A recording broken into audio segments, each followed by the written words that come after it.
कहानी का नाम चेंज ऑफ सिम। रूपांतरण लक्ष्मीकांत महाजन। ट्रेन के एसी कंपार्टमेंट में मेरे सामने की सीट पर बैठी लड़की ने मुझसे पूछा, हेलो, क्या आपके पास इस मोबाइल की सिम निकालने की पिन है? उसने अपने बैग से एक फोन निकाला। वह नया सिम कार्ड उसमें डालना चाहती थी, लेकिन सिम स्लॉट खोलने के लिए पिन की जरूरत पड़ती है, जो उसके पास नहीं थी। मैंने हाँ में गर्दन हिलाई और अपने क्रॉस बैग से पिन निकालकर लड़की को दे दी। लड़की ने थैंक्स कहते हुए पिन ले ली और सिम डालकर पिन मुझे वापस कर दी। थोड़ी देर बाद वो फिर से इधर उधर ताकने लगी। मुझसे रहा नहीं गया। मैंने पूछ लिया, कोई परेशानी? वो बोली, सिम स्टार्ट नहीं हो रही है। मैंने मोबाइल मांगा, उसने दिया। मैंने उसे कहा कि सिम अभी एक्टिवेट नहीं हुई है, थोड़ी देर में हो जाएगी। एक्टिव होने के बाद आईडी वेरिफिकेशन होगा, उसके बाद आप इसे इस्तेमाल कर सकेंगी। लड़की ने पूछा, आईडी वेरिफिकेशन क्यों? मैंने कहा, आजकल सिम वेरिफिकेशन के बाद एक्टिव होती है। जिस नाम से ये सिम उठाई गई है उसका ब्यौरा पूछा जाएगा, बता देना। लड़की बुदबुदाई, ओह। मैंने दिलासा देते हुए कहा, इसमें कोई परेशानी की कोई बात नहीं। वो अपने एक हाथ से दूसरा हाथ दबाती रही, मानो किसी परेशानी में हो। मैंने फिर विनम्रता से कहा, आपको कहीं कॉल करना हो तो मेरा मोबाइल इस्तेमाल कर लीजिए। लड़की ने कहा, जी फिलहाल नहीं, थैंक्स, लेकिन ये सिम किस नाम से खरीदी गई है मुझे नहीं पता। मैंने कहा, एक बार एक्टिव होने दीजिए, जिसने आपको सिम दी है उसी के नाम की होगी। उसने कहा, ओके, कोशिश करते हैं। मैंने पूछा, आपका स्टेशन कहाँ है? लड़की ने कहा, दिल्ली। और आप? लड़की ने मुझसे पूछा। मैंने कहा, दिल्ली ही जा रहा हूं, एक दिन का काम है। आप दिल्ली में रहती हैं या? लड़की बोली, नहीं नहीं, दिल्ली में कोई काम नहीं, ना ही मेरा घर है वहां। तो? मैंने उत्सुकतावश पूछा। वो बोली, दरअसल ये दूसरी ट्रेन है जिसमें आज मैं हूं, और दिल्ली से तीसरी गाड़ी पकड़नी है, फिर हमेशा के लिए आजाद। आजाद?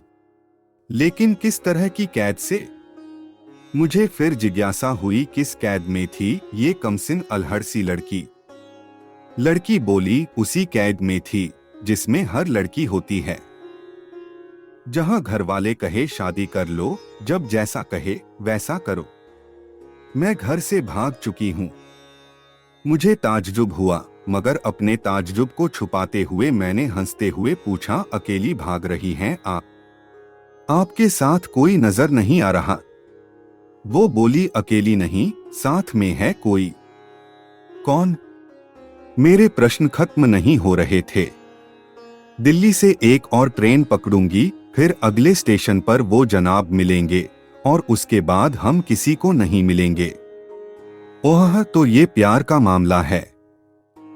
उसने कहा, जी। मैंने उसे बताया कि मैंने भी लव मैरिज की है। ये बात सुनकर वो खुश हुई, बोली, वाओ, कैसे, कब? लव मैरिज की बात सुनकर वो मुझसे बात करने में रुचि लेने लगी। मैंने कहा, कब, कैसे कहा? वो मैं बाद में बताऊंगा, पहले आप बताओ आपके घर में कौन कौन है? उसने होशियारी बरतते हुए कहा, वो मैं आपको क्यों बताऊं? मेरे घर में कोई भी हो सकता है, मेरे पापा माँ, भाई बहन, या हो सकता है भाई ना हो सिर्फ बहनें हो, या ये भी हो सकता है कि बहनें ना हो और 2 से 4 गुस्सा करने वाले बड़े भाई हो। मतलब मैं आपका नाम भी नहीं पूछ सकता? मैंने काउंटर मारा। वो बोली, कुछ भी नाम हो सकता है मेरा, टीना, मीना, रीना, कुछ भी। बहुत बातूनी लड़की थी वो। थोड़ी इधर उधर की बातें करने के बाद उसने मुझे टॉफी दी, जैसे छोटे बच्चे देते हैं क्लास में। बोली, आज मेरा बर्थडे है। मैंने उसकी हथेली से टॉफी उठाते बधाई दी और पूछा, कितने साल की हुई हो? वो बोली, 18 इंच। मतलब भागकर शादी करने की कानूनी उम्र हो गई आपकी। वो हंसी। कुछ ही देर में काफी फ्रैंक हो चुके थे हम दोनों, जैसे बहुत पहले से जानते हो एक दूसरे को। मैंने उसे बताया कि मेरी उम्र 35 साल है, यानी 17 साल बड़ा हूँ। उसने चुटकी लेते हुए कहा, लग तो नहीं रहे हो। मैं मुस्कुरा दिया।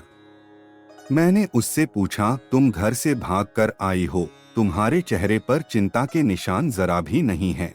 इतनी बेफिक्री मैंने पहली बार देखी। खुद की तारीफ सुनकर वो खुश हुई, बोली, मुझे उन जनाब ने, मेरे लवर ने पहले से ही समझा दिया था कि जब घर से निकलो तो बिल्कुल बिंदास रहना, घर वालों के बारे में बिल्कुल मत सोचना, बिल्कुल अपना मूड खराब मत करना, सिर्फ मेरे और हम दोनों के बारे में सोचना, और मैं वही कर रही हूँ। मैंने फिर चुटकी ली। कहा, उसने तुम्हें मुझ जैसे अनजान मुसाफिरों से दूर रहने की सलाह नहीं दी? उसने हंसकर जवाब दिया, नहीं, शायद वो भूल गया होगा ये बताना। मैंने उसके प्रेमी की तारीफ करते हुए कहा, वैसे तुम्हारा बॉयफ्रेंड काफी टैलेंटेड है। उसने किस तरह से तुम्हें अकेले घर से रवाना किया, नई सिम और मोबाइल दिया, 3 ट्रेन बदलवाई ताकि कोई ट्रेक ना कर सके। Very talented person. लड़की ने हामी भरी, बोली, बहुत टैलेंटेड है वो, उसके जैसा कोई नहीं। मैंने उसे बताया कि मेरी शादी को 10 साल हुए हैं, एक बेटी है 8 साल की और एक बेटा 1 साल का। ये देखो उनकी तस्वीर। मेरे फोन पर बच्चों की तस्वीर देखकर उसके मुंह से निकल गया, सो क्यूट। मैंने उसे बताया कि ये जब पैदा हुई तब मैं कुवैत में था, एक पेट्रो कंपनी में बहुत अच्छी जॉब थी मेरी, बहुत अच्छी सैलरी थी। फिर कुछ महीनों बाद मैंने वो जॉब छोड़ दी और अपने ही कस्बे में काम करने लगा। लड़की ने पूछा, जॉब क्यों छोड़ी? मैंने कहा, बच्ची को पहली बार गोद में उठाया तो ऐसा लगा जैसे मेरी दुनिया मेरे हाथों में है। 30 दिन की छुट्टी पर घर आया था, वापस जाना था, लेकिन जा ना सका। इधर बच्ची का बचपन खर्च होता रहे, उधर मैं पूरी दुनिया कमा लूं तब भी घाटे का सौदा है। मेरी 2 टके की नौकरी, बचपन उसका लाखों का। उसने पूछा, क्या बीवी बच्चों को साथ नहीं ले जा सकते थे वहां? मैंने कहा, काफी टेक्निकल मामलों से गुजरकर एक लंबे समय के बाद रख सकते हैं, उस वक्त ये मुमकिन नहीं था। मुझे दोनों में से एक को चुनना था, आलीशान रहन सहन के साथ नौकरी या परिवार। मैंने परिवार चुना, अपनी बेटी को बड़ा होते देखने के लिए। मैं कुवैत वापस गया था, लेकिन अपना इस्तीफा देकर लौट आया।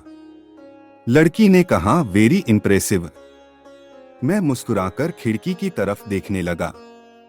लड़की ने पूछा, अच्छा आपने तो लव मैरिज की थी न, फिर आप भागकर कहाँ गए?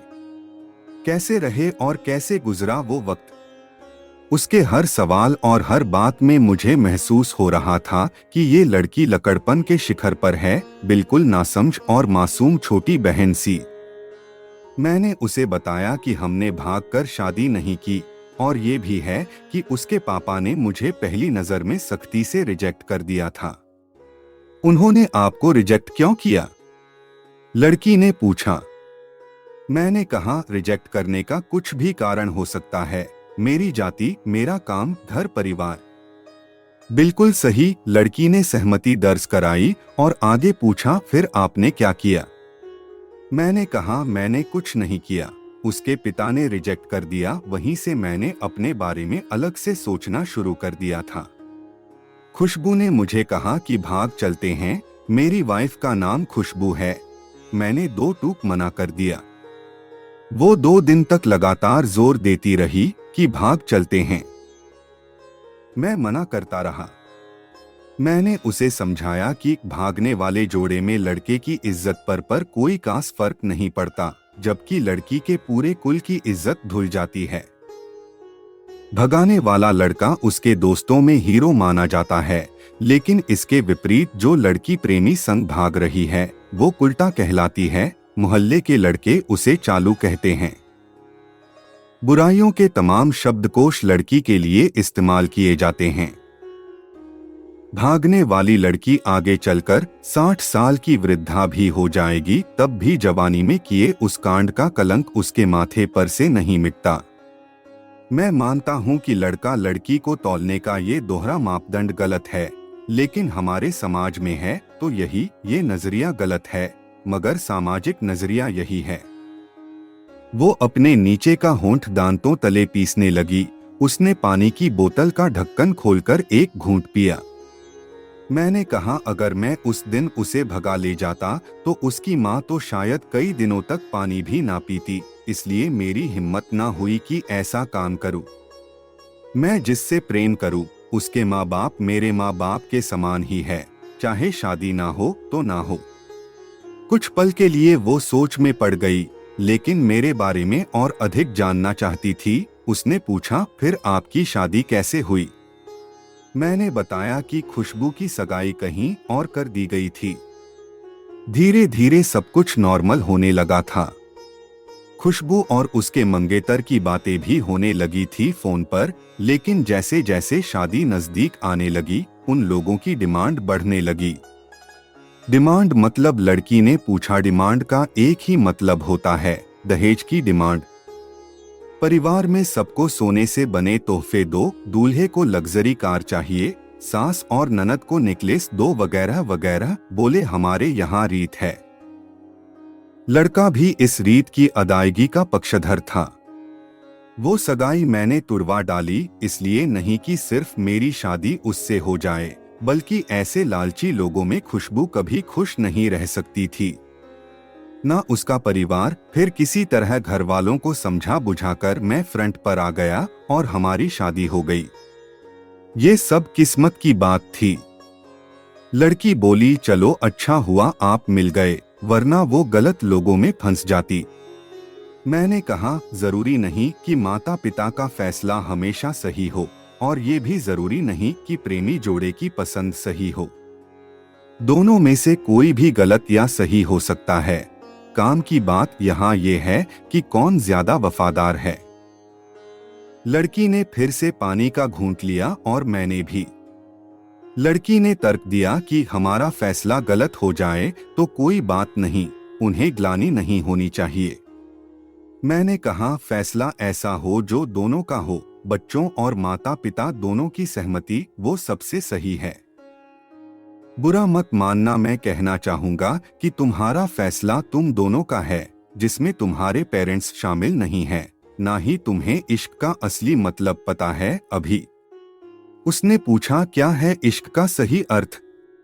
मैंने कहा, तुम इश्क में हो, तुम अपना सब कुछ छोड़कर चली आई, ये सच्चा इश्क है। तुमने दिमाग पर जोर नहीं दिया, ये इश्क है। फायदा नुकसान नहीं सोचा, ये इश्क है। तुम्हारा दिमाग दुनियादारी के फितूर से बिल्कुल खाली था, उस खाली जगह में इश्क का फितूर भर दिया गया। जिन जनाब ने इश्क को भरा, क्या वो इश्क में नहीं है? यानी तुम जिसके साथ जा रही हो वो इश्क में नहीं, बल्कि होशियारी हीरोगिरी में है। जो इश्क में होता है वो इतनी प्लानिंग नहीं कर पाता है, 3 ट्रेनें नहीं बदलवा पाता है, उसका दिमाग इतना काम ही नहीं कर पाता। कोई कहे मैं आशिक हूँ और वो शातिर भी हो, ये नामुमकिन है। मजनू इश्क में पागल हो गया था, लोग पत्थर मारते थे उसे, इश्क में उसकी पहचान तक मिट गई। उसे दुनिया मजनू के नाम से जानती है, जबकि उसका असली नाम कैस था, जो नहीं इस्तेमाल किया जाता। वो शातिर होता तो कैस से मजनू ना बन पाता। फरहाद ने शीरी के लिए पहाड़ों को खोदकर नहर निकाल डाली थी और उसी नहर में उसका लहू बहा था। वो इश्क था। इश्क में कोई फकीर हो गया, कोई जोगी हो गया, किसी माझी ने पहाड़ तोड़कर रास्ता निकाल लिया, किसी ने अतिरिक्त दिमाग नहीं लगाया, चालाकी नहीं की।